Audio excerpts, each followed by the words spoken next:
Em primeiro lugar, queria falar em nome dos presbíteros da Igreja em São Paulo, em nome dos irmãos e irmãs da Igreja em São Paulo, que sediou este evento, o Congresso das Mulheres Abraçadas. E agradecemos a presença de todos. E dessa vez, infelizmente, talvez por minha culpa, houve um conflito de dia de uma conferência aqui próxima, de um lugar próximo, que é em Campinas. Porque eu só tinha esse final de semana para estar aqui por esses dias.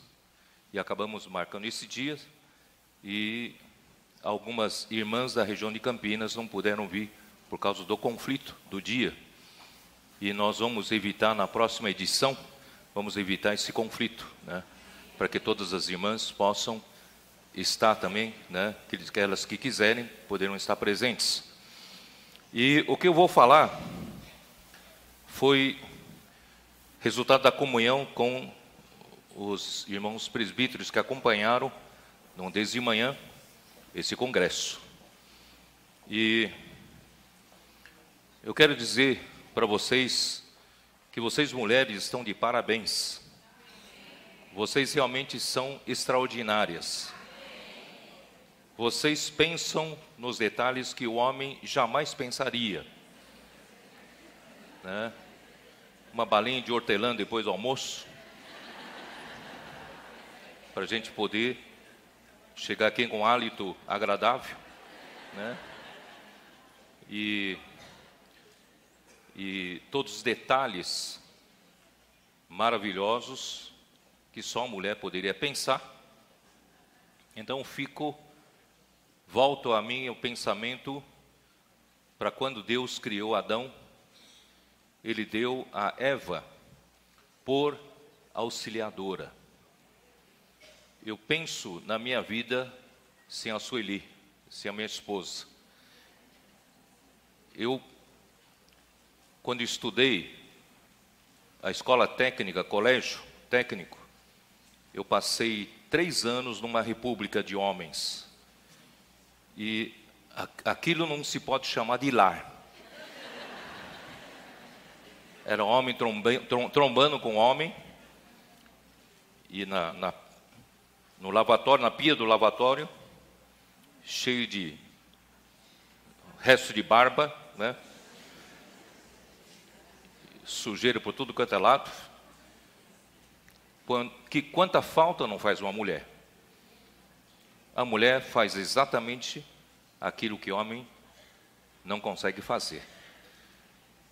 E quanto tempo se passou sem que aquilo que as mulheres desejam ver, quem sabe nos nossos ajuntamentos, e não conseguiram ver, porque eram todos dirigidos pelos homens. Por isso, quando nós falamos de um congresso da mulher aqui, quantas pessoas? 700 pessoas? 700 irmãs? É isso? Eu acho que se a gente fez uma conferência na instância das mulheres, nós teremos mais gente do que conferência atual. Eu não sei de onde surgem tantas mulheres, né?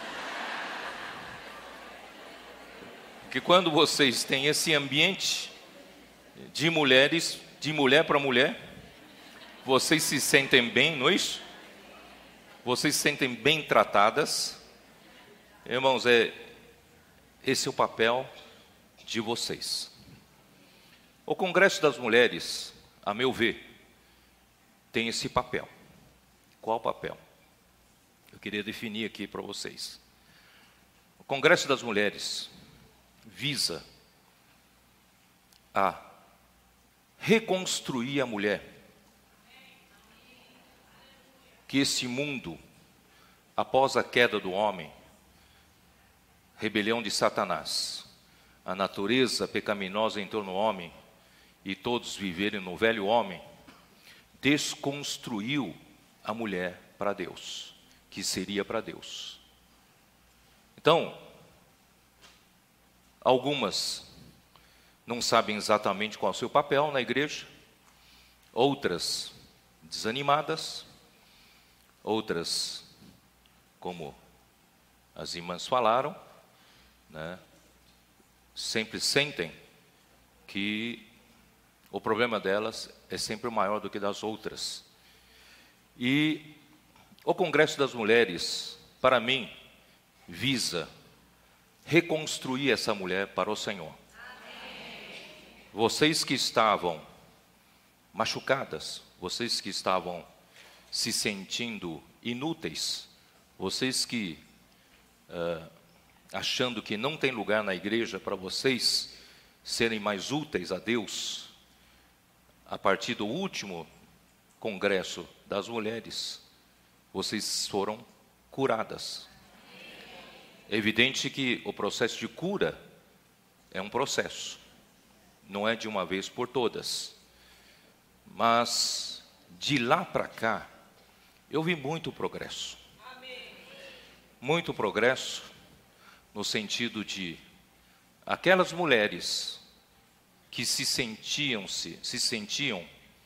alijadas, desprezadas, sem função, sem importância no corpo, novamente reencontraram seu espaço. E esse um ano, posso dizer, o último ano, muita coisa aconteceu. Eu quero agradecer ao Senhor pela iniciativa que o Senhor nos deu para fazer isso, e principalmente as próprias mulheres que estão coordenando esse Congresso das Mulheres. Eu vejo claramente o avanço, crescimento e maturidade. Não há uma protagonista, não há uma que quer fazer o seu nome, mas todos estão trabalhando em princípio do corpo para a edificação da igreja, em prol da mulher. E dessa vez,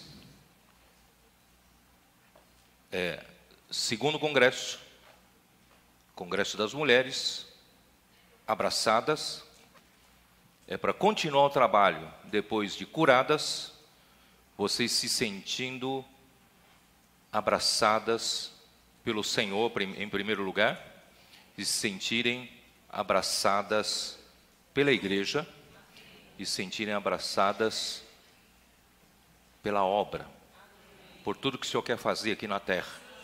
Vocês são úteis e muito úteis nas mãos do Senhor. Eu imagino, semana que vem, eu terei que ir para a estância.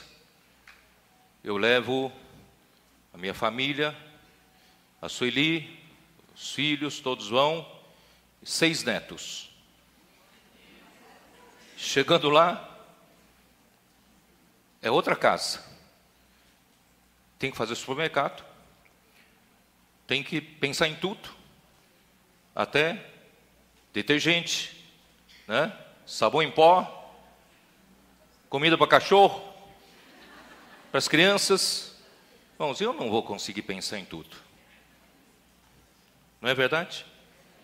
A minha cabeça está na conferência.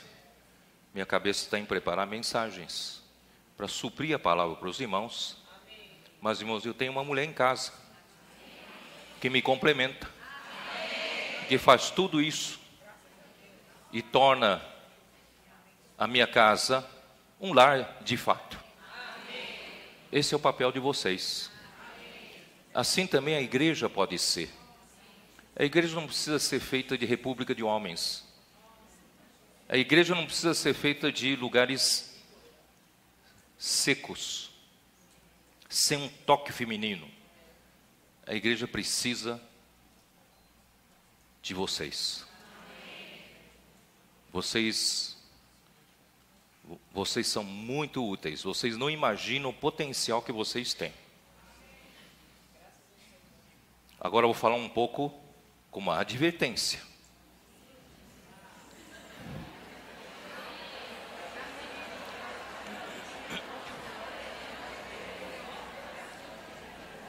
Justamente por vocês terem uma força que têm, vocês podem ser bem utilizadas ou mal utilizadas. E Satanás sabe disso. E muitas outras pessoas sabem disso. Posso usar um exemplo para vocês? Atos 13. Atos dos Apóstolos 13.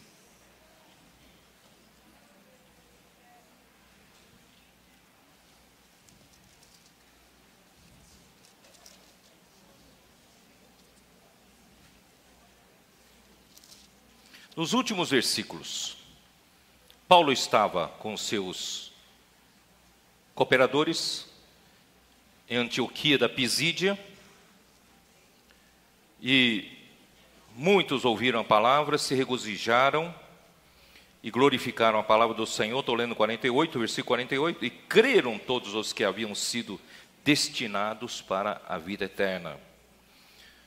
Versículo 49, e divulgava-se a palavra do Senhor por toda aquela região. Mas, aqui vem a advertência, mas os judeus instigaram as mulheres piedosas de alta posição e os principais da cidade e levantaram perseguição contra Paulo e Barnabé, expulsando-os do seu território.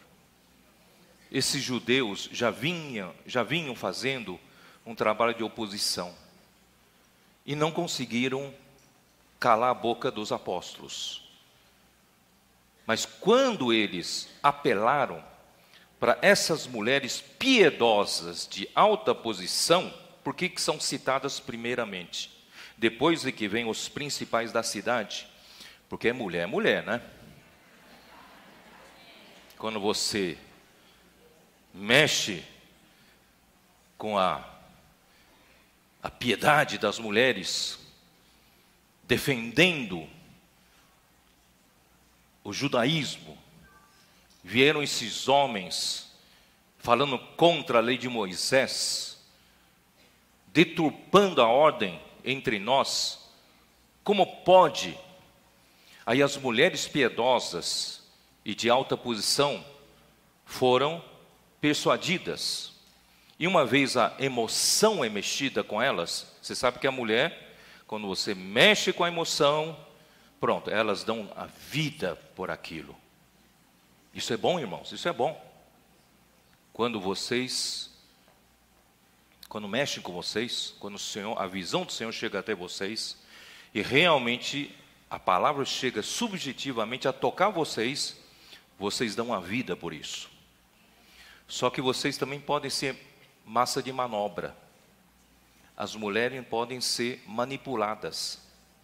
Quando alguém com a visão diferente, instigando algumas mulheres, principalmente as mais influentes, que são as mulheres piedosas e de alta posição, e acabou acontecendo que acabou a festa de Paulo, Barnabé e os que estavam com ele. Eles tiveram que sair para Icônio. Vocês então precisam de uma direção. As mulheres precisam de uma liderança clara e segura. Quando vocês tiverem essa liderança que vem do Senhor, clara e segura, vocês serão de extrema importância para o Senhor na sua obra. Espero que vocês estejam me entendendo. Senhor Jesus. Amém. E hoje, qual é a direção? Como saber qual é a direção certa? Qual é a liderança certa? Irmãos, a liderança é aquela que o Senhor levanta, como a Débora falou por último, usou esse termo, a palavra profética. O Senhor levanta os seus profetas, que são os bicos de ouro em Zacarias 4, e de onde vertem o azeite dourado. E essa palavra profética é diferente da palavra de estudo bíblico, da palavra de consolação, palavra de encorajamento, não é? É diferente. A palavra profética é uma palavra que diz, Deus conta para os profetas íntimos dele o que ele está para fazer. Bom, isso faz toda a diferença. Então, esses profetas são um com Deus. E esses profetas, quando falam, a palavra é confirmada. Como prova que essa liderança é do Senhor, Jesus disse, como as pessoas crerão que eu sou enviado pelo Pai? Não é porque João Batista dá testemunho de que eu sou enviado de Deus, mas as próprias obras que o Pai me deu para fazer, essas que eu faço, elas testificam por mim, que é o próprio Pai testificando de mim. Os irmãos entendem? Então, qual autoridade que o Senhor dá para os seus profetas? É que as palavras que seus profetas falam, edificam. A palavra se confirmam, as palavras se confirmam, e as palavras levam o desejo de Deus, a vontade de Deus a serem realizada.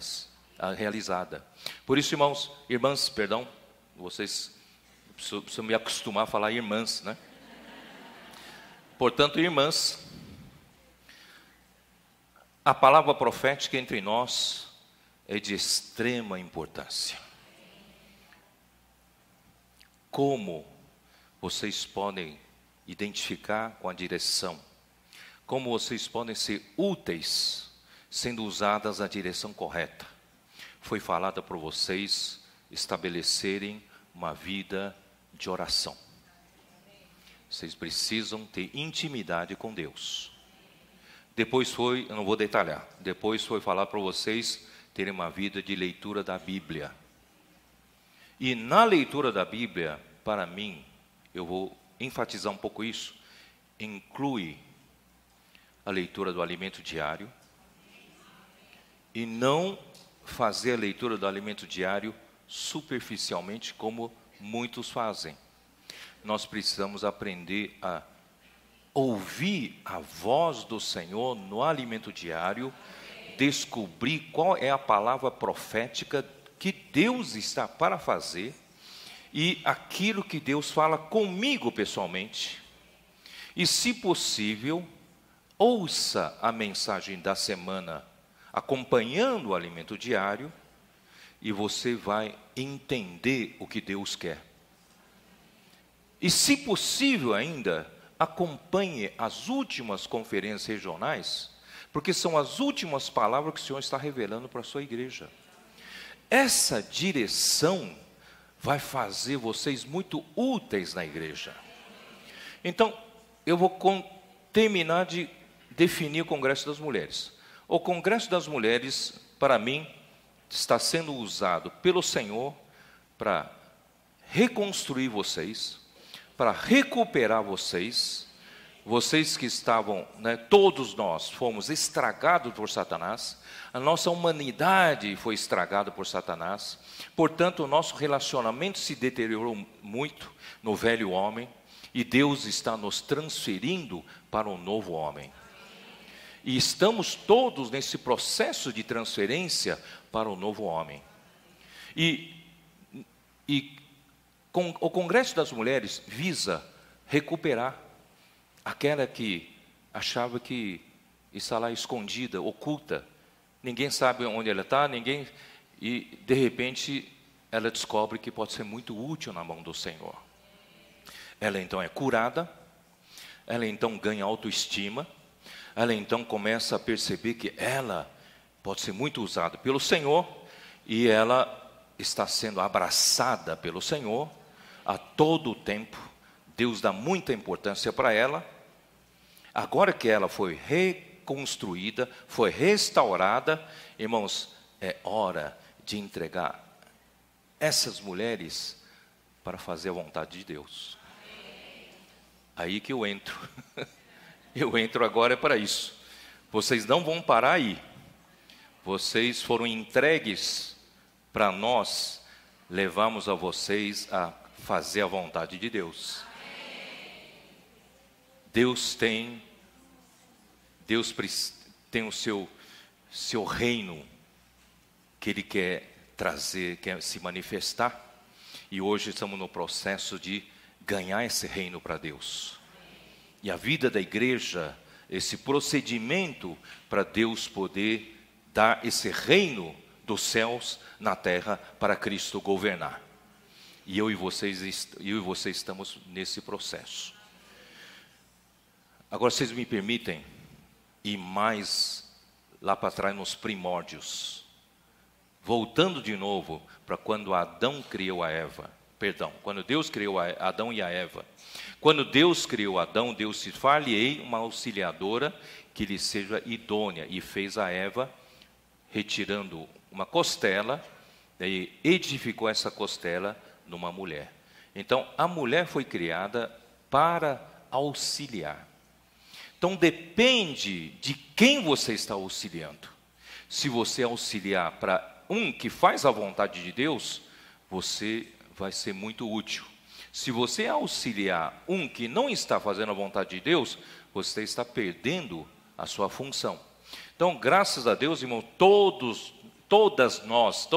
vocês podem fazer parte desse grupo de mulheres útil para a obra do Senhor, auxiliando a obra do Senhor. Quer dizer, a obra do Senhor com as mulheres é potencializada em muitas vezes mais. Ainda, irmãos, eu creio que estamos só no começo. Temos muita coisa ainda para acontecer. Mas eu preciso contar uma coisa para vocês. Eu preciso mostrar para vocês as civilizações antigas. Para você e eu entender um pouco, porque ultimamente eu andei estudando o pós-dilúvio. E muita coisa eu ganhei. A história da humanidade, irmãos, nos ensina muitas coisas. Eu estou impressionado com a história da antiguidade, da civilização antiga. Adão e a Eva ouviram a serpente, caíram. Não vou gastar tempo nisso. E a partir daí, vocês sabem que Caim liderou uma civilização totalmente sem Deus, é só para praticar maldade e violência, é por aí afora. Mas Deus preservou ainda a família de Sete, Enos, depois veio Enoque, etc, etc, por uma linha positiva, que temesse a Deus. Todavia, não durou por muito tempo. Mais ou menos 1550 anos depois, já chegou o tempo em que Deus escolheu Noé e determinou exterminar toda a humanidade com dilúvio, porque a terra já estava cheia de violência e a terra estava totalmente corrompida à vista de Deus, e que era continuamente mal o desígnio de todo homem. Deus não teve outra opção senão mandar chuva, mandar água e acabar com aquela raça, só salvando uma família, a família de Noé. Você pode acreditar que são apenas 1550 anos depois. E você sabe que naquele tempo o homem não vivia apenas 100 anos. Naquele tempo, Adão viveu mais de 900 anos. Quer dizer, 1500 anos eram poucos anos. Poucos anos. E o homem já havia corrompido ao máximo. Deus então acabou com os seres humanos, só salvou uma família. Isso não era uma tragédia pesada para o homem? Talvez você não sinta muito, não seja muito sensibilizada, porque não é na sua época. Mas se fosse na época atual, você já imaginou? De repente, Deus exterminou pela maldade do homem todos e ficou só você na terra? Você não iria sentir temor a Deus? Puxa, daqui para frente eu vou viver pela vontade de Deus. Eu vou temer fazer coisas que desagradem a Deus. Não é assim? Ou não? Qual seria a psicologia da cabeça dos homens daquele tempo? Era assim. Sempre com medo da lição que o dilúvio trouxe. Mas você sabe que Satanás também trabalha. Talvez 100 anos depois, ou pouco menos de 100 anos depois, surge um personagem chamado Nimrod. Nimrod era da descendência de Cã. Ele não queria, ele queria fazer o contrário de Deus. Deus queria que o homem se espalhasse, se multiplicaria para conquistar a terra, dominar a terra. Mas o Nimrod, ele descobriu que com concentração de seres humanos e sob seu comando, ele ganharia poder. Já naquele tempo, o primeiro homem que descobriu poder no meio dos seres humanos foi o Nimrod. Você sabia disso ou não?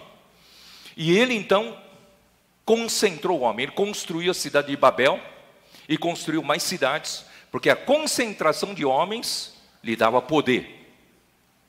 E ele se tornou, vocês mulheres, me desculpem, hoje está falando de história para vocês. Você sabia que o nosso, aqui próximo, Érico Veríssimo, vocês conhecem? Érico Veríssimo, ele gasta quase todo o tempo dele para ler a história.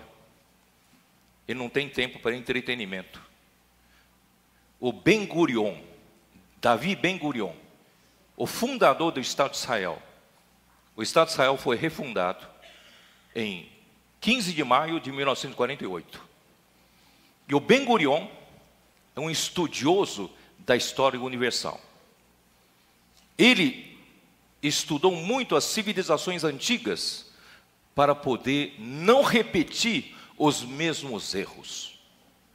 Infelizmente hoje, os governantes, os grandes estadistas, deveriam conhecer a história do passado para não repetir os mesmos erros. Mas os governantes de hoje, os estadistas hoje, que não são mais estadistas, não conhecem a história do passado. Mas, irmãos, eu estudei um pouco e eu fiquei impressionado com relação a isso. Eu vou contar para vocês. O dilúvio, logo depois do dilúvio, os homens vivendo temente a Deus, não faça isso, desagrada a Deus, não faça aquilo, lá vem castigo, esse pensamento. E lá surge um personagem, Nimrod, concentra as pessoas, não espalha não, Deus mandou espalhar, não espalha não, vamos concentrar. E ele fundou um império, e ele se tornou um tirano, e no seu império, ele percebeu que se ele mostrasse para o povo que ele governava, que ele era poderoso para dar os benefícios para o povo não precisava mais viver debaixo do temor de Deus.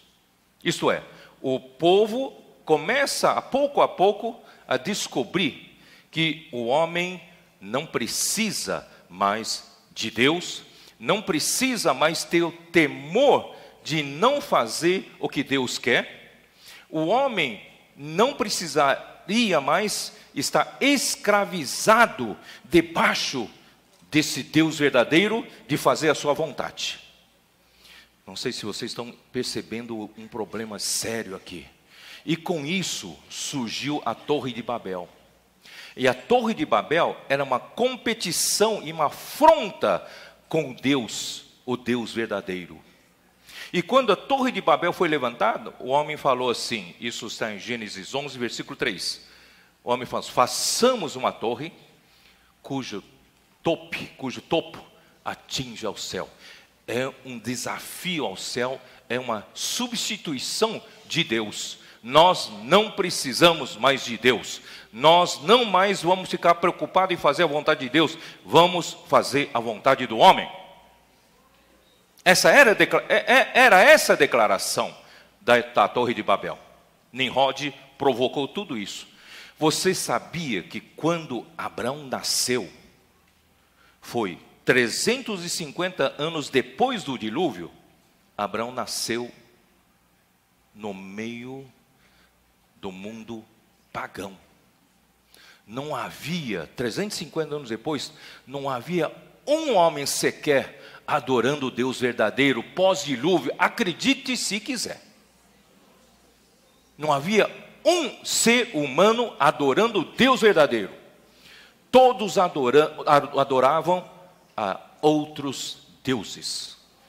Eu, quando jovem, achava que Abraão adorava o Deus verdadeiro, porque seu pai, ele nasceu num lar cristão, na palavra de hoje. Ele nasceu na vida da igreja. Mas não, seu pai, pasmem, seu pai era um fabricante de ídolos e adorador de outros deuses. Se você quer conferir, não vou ler agora, Josué 24, versículo 2. Confere depois você em casa. Seu pai era um adorador de outros deuses. Debaixo do sol, quando Abraão nasceu, não havia segundo homem que invocasse o nome de Jeová. Não havia segundo homem que levantasse o altar para Deus. Pelo contrário, levantavam altares, templos chamados zigurates para outros deuses. Por quê? Porque o homem se libertou de Deus. Você quer se libertar de Deus?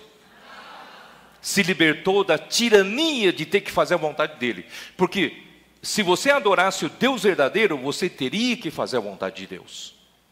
E a vontade de Deus muitas vezes é contrária à sua.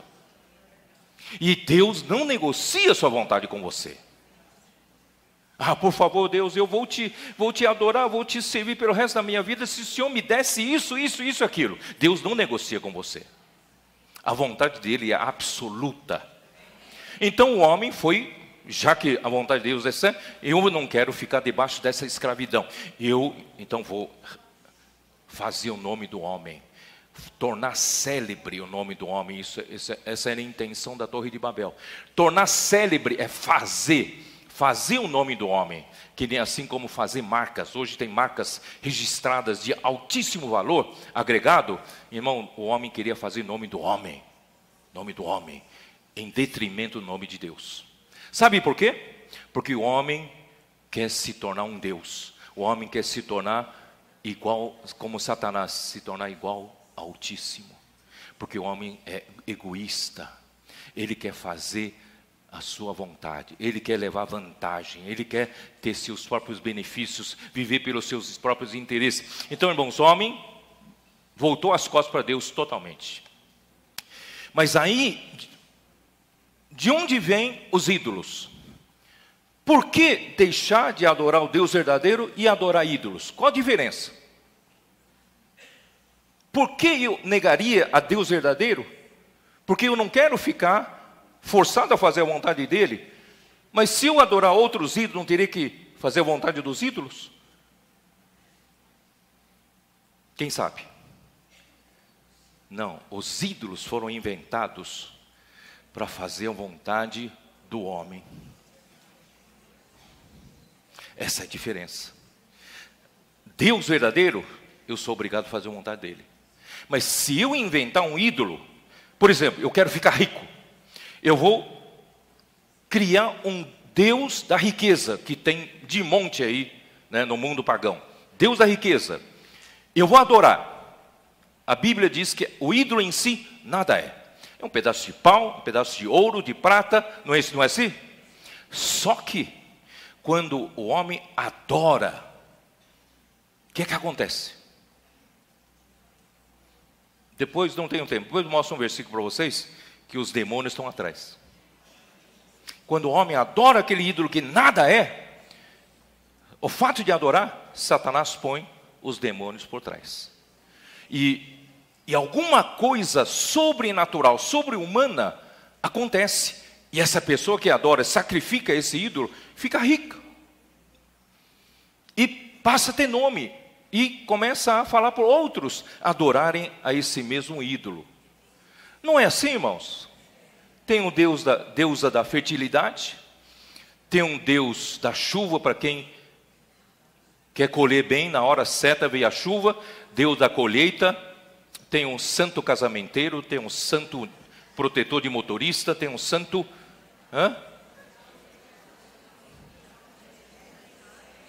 Vocês sabem melhor do que eu, certo? Tem santo para tudo. Mas todos esses santos são servos do homem, são empregados do homem, fazem a vontade do homem. Mas é um ledo engano. Quando você adora, você está adorando aqueles demônios que estão por trás, e na verdade você está adorando Satanás, o príncipe deste mundo. E o ladrão, segundo João 10, Jesus disse, o ladrão não vem para te dar vida, o ladrão vem somente para roubar, matar e destruir. Todas essas pessoas que se enriqueceram, por exemplo, de adorar os deuses da riqueza, a vida dessas pessoas estão destruídas, famílias destruídas, filhos destruídos, futuro destruído, é ou não é? Mesmo no nosso país, essas pessoas que aparentemente tiveram proveito com fruto da corrupção, pensa que eles estão usufruindo de felicidade que esse fruto lhes dá. Bom, eles estão vivendo o pior horror, inferno na vida deles, porque estão debaixo da autoridade de Satanás. E Abraão foi chamado nesse momento. Por que eu estou falando isso, irmãs? Eu estou mostrando para você que Abraão foi reconstruído, assim como vocês estão sendo reconstruídas. Vocês estavam inúteis para Deus, 1000 acusações, 1000 sentimentos, não é assim? Hoje, pelo Congresso das Mulheres, pelo trabalho das igrejas, a palavra profética, vocês estão sendo reconstruídas. Assim como Abraão foi reconstruído. Ele vivia num lar pagão, mas tinha um coração diferente. Ele não era melhor que você e eu, não. Muitos acham, nunca vou ser Abraão. Eu estou longe de ser Abraão, ele é o pai da fé. Irmãos, Romanos 4 diz que ele não foi chamado pelas obras, não foi pela competência, não foi pela habilidade. Se fosse pelas obras, seria salário, seria dívida que Deus teria com ele. Mas não, ele creu e isso lhe foi imputado por justiça. É crer. Você e eu temos a mesma condição de ser reconstruídos, como Abraão foi. Pouco a pouco. Hoje as irmãs falaram muito bem. Perseverança, dieta correta, né? Muda o hábito, deixe de lado as coisas do velho homem, hábito do novo homem, perseverança. Situações difíceis virão. Não pense que o mar será tudo de mar de rosas, céu azul. Não, na vida de vocês, sabe, vão vir mais dificuldades talvez, mas Deus é comigo. Deus está comigo. Deus vai fazer você um homem diferente, uma mulher diferente de fé. Como Abraão se tornou um homem de fé. E quando ele chegou em Siquém, chegou no carvalhal de Moré, Deus então lhe prometeu, eu darei essa terra a ti e a tua descendência. Sabe o que ele fez imediatamente? Ele levantou um altar para o Senhor. Você talvez não dê muito valor para isso, mas era o único altar em toda a terra. Todos os outros altares são para adorar ídolos. Esse era o único altar naquele tempo levantado única e exclusivamente para o Senhor Deus verdadeiro. Restaurou-se pelo menos isso. Aí ele colocou suas tendas num monte entre Betel e Ai. Novamente ele construiu um altar e ali invocou o nome do Senhor. Sabe qual é o sentido de invocar o nome do Senhor ali? Eu não estou aqui para fazer nome do homem. Não estou aqui para me tornar famoso na igreja. Não estou aqui para fazer famosa a minha obra. Eu estou aqui para exaltar o nome do Senhor. Somente a sua vontade eu farei. Eu sou obediente a Ele. Ele é o meu Senhor. Eu faço a sua vontade incondicionalmente. Ele não precisa me pagar, ele não precisa me dar o melhor. Não, eu sou um servo, um escravo, um filho dele, para fazer a vontade dele. Irmãos, esse era o coração de Deus, o coração de Abraão. Abraão nunca buscou benefício material para si. Depois de Deus prometer toda aquela terra, por tantas vezes, quando ele morreu, partiu, ele não recebeu um palmo de terra. Ele não reclamou com Deus. Tudo isso que o Senhor me prometeu, mas não me deu um alqueire de terra. Hebreus 11 fala, porque ele aguardava uma cidade que tem fundamentos. Ele, pela fé, ele aguardava uma pátria celestial. O coração dele não está nas coisas terrenas. A Débora falou de a ganância de ganhar dinheiro. Irmãos, pouco a pouco Deus está nos tirando esse coração. Nós não queremos nada para o nosso interesse próprio, nossa ganância própria, irmãos. Nós estamos aqui para viver para o Senhor, para fazer a vontade do Senhor. Amém. Onde quer que estejamos, irmão, levantamos um altar, é para o Senhor. Amém. Esse altar não é para divulgar o meu nome, para divulgar o nome do Senhor. Ali eu invoco o nome do Senhor. Amém. Quero tornar vocês úteis para o que Deus quer fazer. Nós vivemos numa era das trevas. Não sei se vocês sabem que as coisas vêm como um rolo compressor. Você sabe que se as grandes empresas querem sobreviver, tem que se prostrar para esses movimentos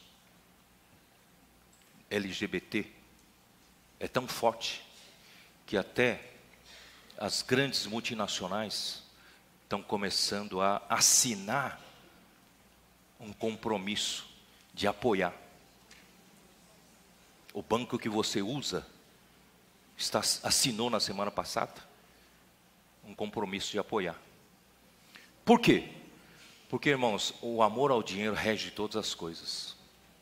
E por amor ao dinheiro, o Satanás usa para trazer a degradação de uma maneira que você não consegue evitar mais. Você não consegue segurar. As coisas estão indo a ladeira abaixo com uma velocidade tão rápida. Assim como no tempo de Noé, irmãos, as coisas estão descendo ladeira abaixo. Como segurar isso tudo, irmãos? Deus, nós não vamos conseguir segurar. As coisas, irmãos, cada vez mais indo para baixo. Talvez daqui a pouco, irmãos, falar de gênero, alguma geração depois de nós, eles vão dar risada, falando de gênero. Irmãos, é triste, estou falando isso chorando, triste. Mas, irmão, como fazer, irmãos? Qual é o nosso papel como igreja? A igreja, irmão, nós estamos construindo uma arca. E essa arca é para refugiar, para salvar todas as famílias que não querem se afundar com esse mundo. E nós estamos construindo essa arca. E o papel das mulheres na construção dessa arca é importantíssimo. De modo que as pessoas se sintam bem na arca, na vida da igreja, não como eu me sentia na república, mas sinta-me como um lar confortável, com o trabalho das irmãs. Por isso, irmãos, nós estamos fazendo esse trabalho e nós precisamos muito da palavra profética. Porque é a palavra profética que nos dá a direção.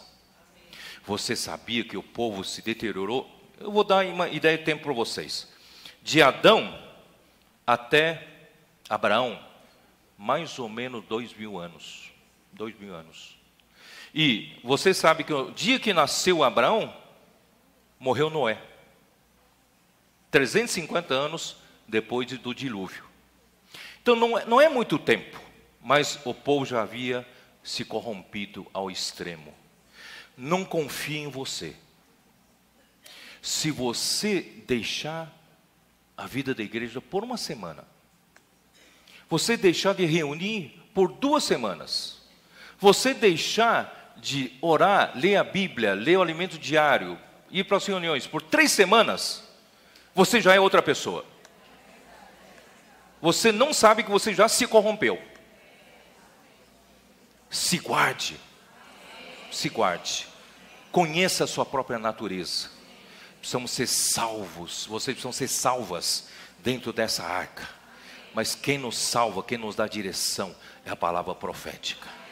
Então eu quero dizer para vocês, no meio daquela situação, você sabia que não tinha uma pessoa que entendesse a Deus, que falasse por Deus, e todos foram atrás do Nimrod, todos foram atrás de levantar o homem, exaltar o nome do homem, mas finalmente havia um homem, Abraão, era amigo de Deus, tinha intimidade com Deus, fazia orações com Deus, e um dia Deus estava para destruir Sodoma e Gomorra. Deus disse: ocultarei o que estou para fazer a Abraão. Irmãos, ele não oculta o que está para fazer aos seus profetas. Eu vou ler com vocês, só para vocês irem embora impressionados com isso. Gênesis 17. Não se preocupe, eu vou terminar daqui a pouco, tá? Gênesis 18, perdão. Gênesis 18, versículo 17. Disse o Senhor: ocultarei a Abraão o que estou para fazer? Bom, o que vai acontecer daqui para frente? Com esse mundo se deteriorando, se corrompendo, na velocidade que está corrompendo. E a igreja? Para onde nós vamos? Graças a Deus, irmãos, que na igreja o Senhor não oculta o que está para fazer aos seus profetas. Então, no meio daquela geração que ninguém ouve a Deus, vocês lembram de Romanos, acho que Romanos 3, Deus fala assim: não há quem entenda, não há quem busque a Deus. Naquelas gerações não havia quem buscasse a Deus, procurar entender a Deus. Mas agora tem um Abraão que entendia a Deus. E Deus então mostrou para Abraão o que ele está para fazer. Por quê? Porque Abraão se tornou profeta daquela época. Vou comprovar para você, está no capítulo 20, é isso, né? Deixa eu ver. Capítulo 20, versículo 7, é a palavra que Deus falava com Abimeleque, que como no Egito o faraó quase tomou a mulher de Faraó, de Abraão. Deus disse assim para Abimeleque: agora, pois, restitui a mulher ao seu marido, porque ele é profeta, e intercederá por ti e viverás. Irmãos, como Deus dá valor para o seu profeta. Então, irmãos, nós não estamos a esmos. Mesmo numa hora tão difícil, irmão, Deus vai edificar a sua igreja. Através da palavra profética, irmãos, nós não estaremos sem direção. Por que eu estou falando de direção? Por onde eu comecei essa palavra? Que as mulheres piedosas, as mulheres de alta posição, precisam ir para uma direção certa. Você não pode ser enganadas. Então, vocês precisam tomar a direção da palavra profética. Terminar com 2 Pedro 1. 2 Pedro 1. Versículo 19.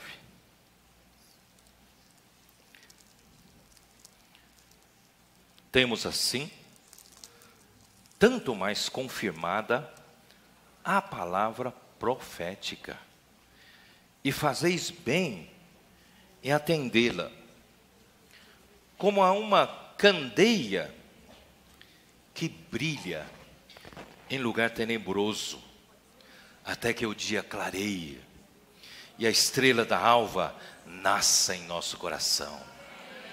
Irmãos, vamos seguir a direção da palavra profética? Essa palavra profética, quando você atendê-la, você verá uma luz de candeia no meio da escuridão. Esse mundo mundo tenebroso. Mas, irmãos, a palavra profética é essa luz da candeia que brilha, ela vai brilhar até que o dia clareie. Quando o dia clareará? Quando o Senhor voltar outra vez.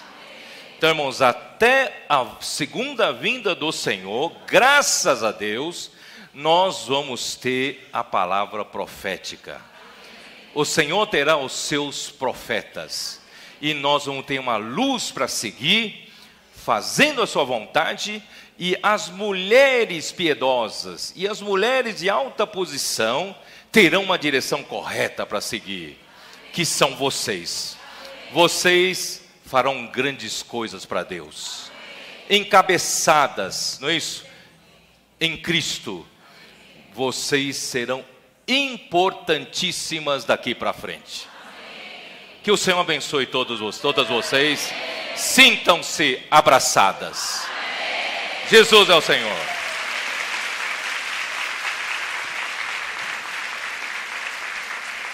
Eu ainda não cumpri a minha tarefa. Eu preciso divulgar EAD das mulheres.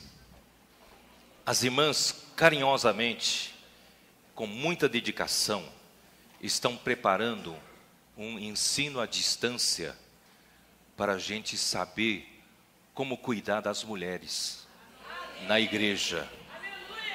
Desde cuidar individualmente de cada uma, até como trazê-las pouco a pouco para a vida da igreja e serem úteis na obra do Senhor. Então são vários capítulos, são vários episódios, e estamos para fazer um pré-lançamento já na próxima conferência em setembro. E vocês estão tendo o privilégio de pela primeira vez ouvir ser anunciado EAD das mulheres.